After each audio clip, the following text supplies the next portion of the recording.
पुढच्या बातमीकडे। सांगली जिल्हा परिषद अध्यक्ष आणि उपाध्यक्षाची निवड 18 मार्चला होणार आहे। निवडीसाठी विशेष सभा घेण्याचे आदेश जिल्हाधिकारी अशोक काकडे यांनी दिलेत। निवडीचा कार्यक्रम जाहीर झाल्याने सत्ता स्थापनेसाठी युती आघाडीतील नेते मंडळींनी जोरदार राजकीय हालचाली सुरू केल्यात। सत्ता स्थापनेत किंगमेकरची भूमिका असलेल्या राष्ट्रवादी काँग्रेस आणि शिवसेनेने अजून भूमिका स्पष्ट केलेली नाहीये आणि त्यामुळे नेमकं काय होणार हे पाहणं महत्त्वाचं असेल।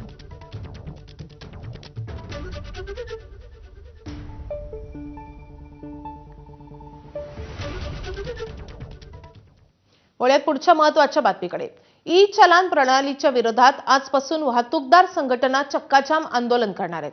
सरकारने दंड वसुलीतून नियमबाह्य लूट सुरू केल्याच्या निषेधार्थ वाहतूकदार हे आक्रमक झालेले आहेत आणि आजपासून संपावर जात आहेत। ऑटो रिक्षा टॅक्सींबरोबरच ऐन परीक्षेच्या काळात शाळांच्या बसेस बंद राहतील। संप पुकारतानाच वाहतूकदार आपल्या मागण्यांकडे सरकारचं लक्ष वेधण्यासाठी आझाद मैदानात भव्य मोर्चाही काढणार आहेत। मुंबई येथे आझाद मैदानावर सकाळी 11 वाजता हे आंदोलन केले जाईल आणि त्यानंतरही सरकार पातळीवर तोडगा न निघाल्यास शुक्रवारपासून बेमुदत संपावर जाण्याचा इशारा या वाहतूकदारांनी दिलाय।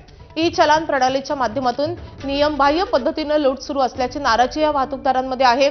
संपामध्ये ट्रक टेम्पो सारख्या अवजड वाहनांसोबतच स्कूल बस, खासगी टुरिस्ट बस, मुंबईतील काळ्या पिवळ्या टॅक्सी, ऑटो रिक्षा यांचा देखील सहभाग आहे आणि त्यामुळे आर्थिक राजधानीचे शहर असलेल्या मुंबईसह संपूर्ण राज्यभरातील वाहतूक व्यवस्था पूर्णपणे ठप्प होणार आहे।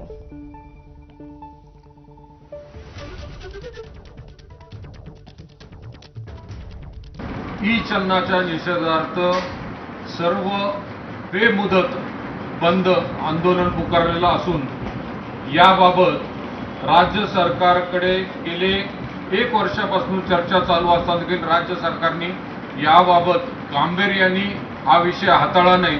त्या निषेधार्थ राज्यातील सर्व वाहतूक संस्था एकत्रित येऊन आम्ही सर्व जिल्ह्याच्या आरटीओ आणि जिल्हाधिकारी कार्यालयावर मोर्चा नेणार आहोत आणि 6 तारखेपासून ही सर्व प्रकारची वाहतूक संपूर्ण महाराष्ट्र राज्यात बेमुदत चक्काजाम आम्ही करणार आहोत।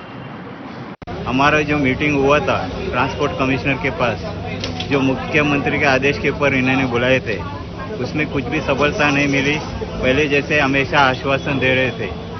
कल के दिन आज़ाद मैदान में मोर्चा रखने के हम लोग ने ये किया हुआ है और कल सुबह स्कूल वाले चालू रख सकते हैं, लेकिन वापस घर पे ले जाने के लिए गाड़ियाँ मिलना मुश्किल होएगा।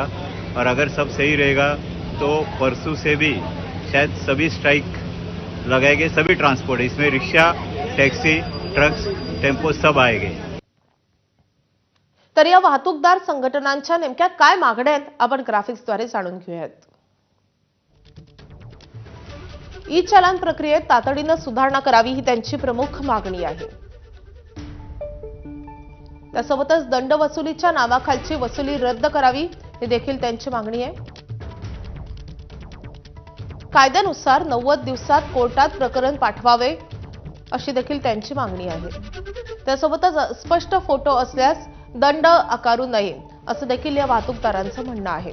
अवजड वाहनांवरचा जाचक दंड रद्द करावा असंही या वाहतूकदारांची प्रमुख मागणी आहे।